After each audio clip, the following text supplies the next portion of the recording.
واقف ہیں. قل هو اللہ احد اللہ الصمد لم یلد ولم یولد ولم یکن لہ کفوا احد. اور اس صورت کی فضیلت سے بھی واقف ہے، کوئی نئی بات نہیں ہے ہمارے لیے، ہم سب جانتے ہیں. تو اس کی اتنی بڑی فضیلت کس بنا پر ہے؟ اخلاص ہی کی بنا پر ہے نا.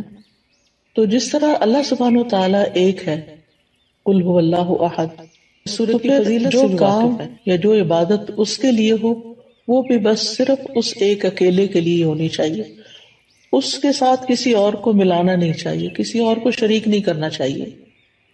تو اخلاص کا لفظی مطلب ہوتا ہے کسی چیز کو آمیزش سے چھانٹ کے الگ کر دینا، یعنی کسی دوسری چیز کی ملاوٹ سے بالکل الگ کر دینا اس کو.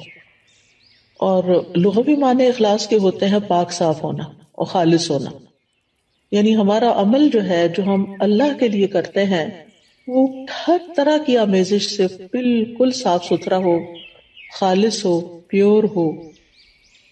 اور امام راغب اصفہانی جو ہیں، آپ لوگوں نے ان کا نام سنا ہوگا، مفردات القرآن کے نام سے قرآن مجید کی ڈکشنری ہے اور بہت ہی بہترین ڈکشنری ہے.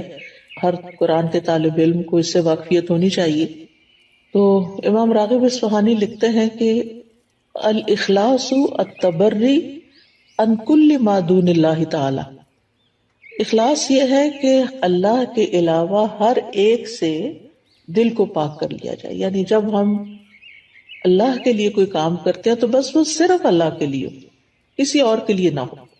اس کے بارے میں کئی ایک اقوال ہیں، لیکن جیسے عز ابن عبد السلام کا قول ہے، وہ کہتے ہیں کہ اخلاص یہ ہے کہ انسان اطاعت کے کام کو اللہ اکیلے کے لیے خالص کرتے ہوئے انجام دے. کس طرح؟ وہ اس طرح کہ اس عمل کے ذریعے سے لوگوں سے اپنی تعظیم اور توقیر یعنی عزت کا ارادہ نہ کرے، یعنی کوئی اچھا کام کر کے پھر وہ لوگوں سے توقع نہ رکھے کہ اب چونکہ اس نے اچھا کام کر لیا ہے اس لیے سب اس کو عزت دیں. مثال کے طور پر اگر ایک ٹیچر ہے، میں اپنے آپ کو ہی لیتی ہوں کہ مجھے تعلیم دینے کے بعد، پڑھانے کے بعد، سکھانے کے بعد جن کو میں سکھا رہی ہوں ان سے یہ توقع نہیں رکھنی چاہیے کہ اب چونکہ میرا ان پہ احسان ہے لہٰذا یہ اس کا بدلہ کم از کم اس صورت میں تو ضرور دینا کہ یہ مجھے رسپیکٹ دیں. اور اگر وہ رسپیکٹ نہ دیں تو پھر مجھے بہت برا لگے اور میں ڈسہارٹ ہو جاؤں اور پھر میں اپنا کام چھوڑ دوں اور لوگوں سے بدظن ہو جاؤں اور پھر ان کے خلاف ادھر ادھر غیبت چغلی شروع کر دوں اور فرسٹریشن کا شکار ہو جاؤں. تو یہ سارا نتیجہ کس بات کا ہے کہ میرے اصل کام میں اخلاص ہی نہیں تھا. تبھی تو میں اس نتیجے پہ پہنچی، اس ہلاکت کے گڑھے میں، کہ فرسٹریشن کا شکار ہوئی اور اس فرسٹریشن میں پڑھ کے پھر میں نے جس مقصد اور جس نیت اور جس جذبے اور جس بڑے بڑے ارادے کے ساتھ میں نکلی تھی وہ تو وہیں رہ گیا نا، وہ تو چلا گیا کہیں اور، ختم ہو گیا سب کچھ. پھر وہ کہتے ہیں کہ اور نہ کوئی دینی نفع حاصل کرنے کا مقصد ہو اور نہ کوئی دنیاوی نقصان دور کرنے کا ارادہ ہو، یعنی کچھ بھی اور نہ، ہر چیز ہٹا دی جائے سوائے اس کے کہ اللہ کی رضا سامنے ہو. اسی طرح یہ بھی کہا جاتا ہے کہ اخلاص کا صحیح مفہوم یہ ہے کہ انسان زندگی میں جو بھی عمل کرے اور جس سطح کی اور جس شکل کی بھی عبادت کرے، یعنی عبادت کی مختلف شکلیں ہیں نا، ایک تو نماز روزہ ہے ہی ہماری فارمل عبادت، اور ایک اس کے علاوہ جو ہے وہ جیسے امام ابن تیمیہ نے عبادت کی تعریف کی ہے نا کہ ہر قول اور ہر عمل جو ہے ظاہر ہو یا باطن ہو وہ اللہ کی تعظیم اور محبت کے ساتھ کیا جائے. یعنی جتنے بھی ہمارے ظاہری اعمال ہیں یا باطنی اعمال اگر وہ اللہ کے لیے کیے جا رہے ہیں تو سارے عبادت بن جاتے ہیں، اللہ کے بتائے ہوئے طریقے کے مطابق ہیں، اس کی رضا کے مطابق ہیں. تو بہرحال جتنی بھی عبادت کی شکلیں ہیں تو انسان کا دل اس عبادت اور عمل میں صرف اور صرف اس بات پہ مطمئن ہو کہ میں یہ عبادت صرف اللہ تعالیٰ کی رضا کے لیے کر رہا ہوں. اور اسی طرح انسان اپنے دل کو ہر طرح کے نفسانی، ظاہری، باطنی خواہشات سے پاک کرے اور اپنی ساری حرکات، سکنات اور ہمارے خیالات اور یہ جتنی بھی چیزیں ہیں ان سب میں صرف اللہ سبحانہ و تعالیٰ کی رضا مقصود ہو.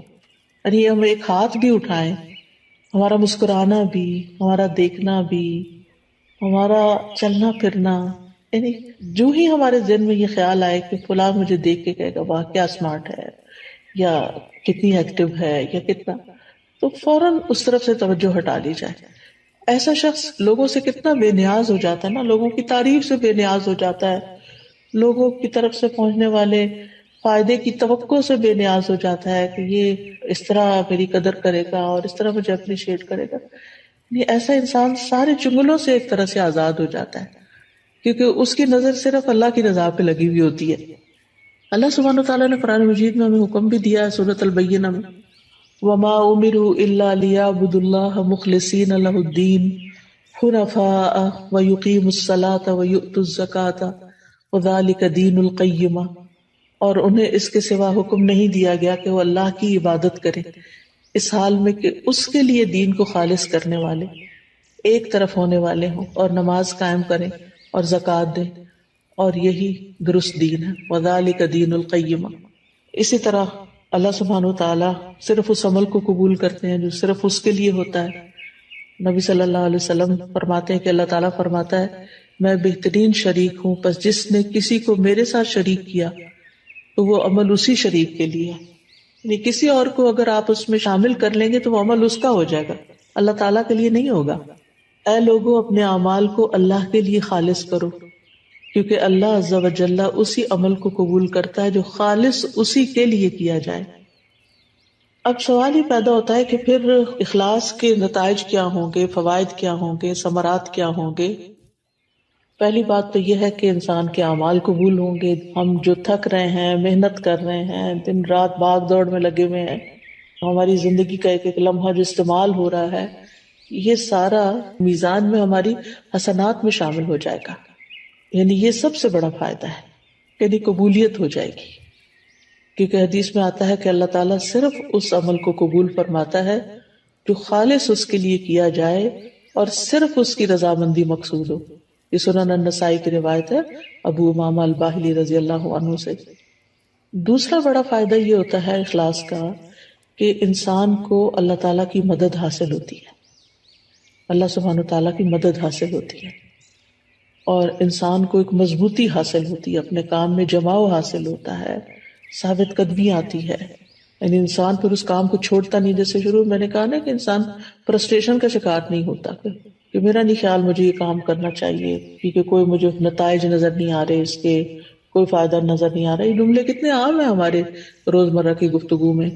حتیٰ کہ لوگ یہاں تک کہہ دیتے ہیں ابھی تک میں نے اتنا قرآن پڑھا، دین پڑھا، میرے عمل میں کوئی تبدیلی نہیں آئی تو میرا نہیں خیال کہ مجھے یہ کنٹینیو کرنا چاہیے. بعض اسٹوڈنٹس کہتے ہیں ہمیں یہ کورس کنٹینیو نہیں کرنا چاہیے کیونکہ ہم کچھ زیادہ تو فائدہ حاصل نہیں کر رہے. بھائی ایک ایفرٹ تو لگا رہے ہیں، ایک نیک کام میں ایفرٹ لگا رہے ہیں، اس کا فائدہ آپ کو دنیا میں ہی چاہیے اور لوگوں کو دکھانے کے لیے چاہیے کہ آپ بہت اچھے ہو چکے ہیں.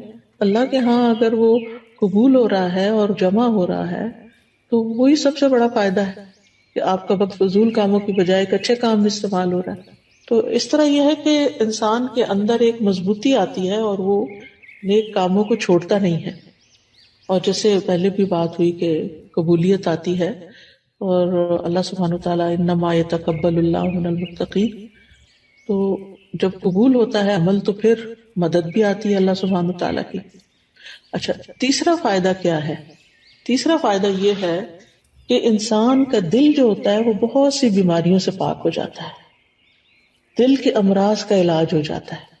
یہ بالکل ایسے ہی ہے نا جیسے اگر کسی میلے برتن میں آپ صاف پانی ڈالنا شروع کر دیں تو وہ ڈالتے ڈالتے جو اس کا میل کچیل ساری دھل دلا کے بالکل صاف پانی اس میں جا کے ٹھہر جائے گا.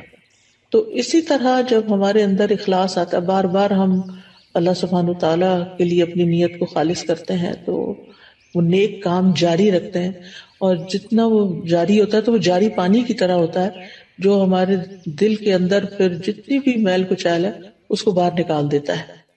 تو دل کی بیماریاں، سب سے بڑی بیماری تو نفاق ہی ہے، اور نفاق اپوزٹ ہے اخلاص کا. پھر اسی طرح نفاق کی جو علامتیں ہیں اور دیگر جو برائیاں ہیں جیسے حسد ہے، کینہ ہے، بغض ہے، خیانت ہے، یہ ساری چیزیں.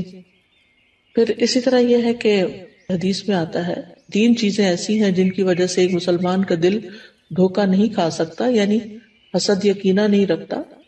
ایک ہے کہ اللہ کے لیے خالص عمل کرنا، دوسرا ہے مسلمانوں کے ائمہ کے ساتھ خیر خواہی کرنا، یعنی اپنے لیڈرز کے ساتھ خیر خواہی کرنا، اور تیسرا مسلمانوں کی جماعت سے جڑ کے رہنا۔ بے شک دعا مانگنا ان کی حفاظت کرتا ہے، یعنی مسلمانوں کی دعا جو ہوتی ہے وہ ایک دوسرے کے لیے فائدہ مند ہوتی ہے۔ وَلُزُومُ جَمَاعَتِهِمْ فَإِنَّ الدَّعْوَةَ تُحِيطُ مِن وَرَائِهِمْ۔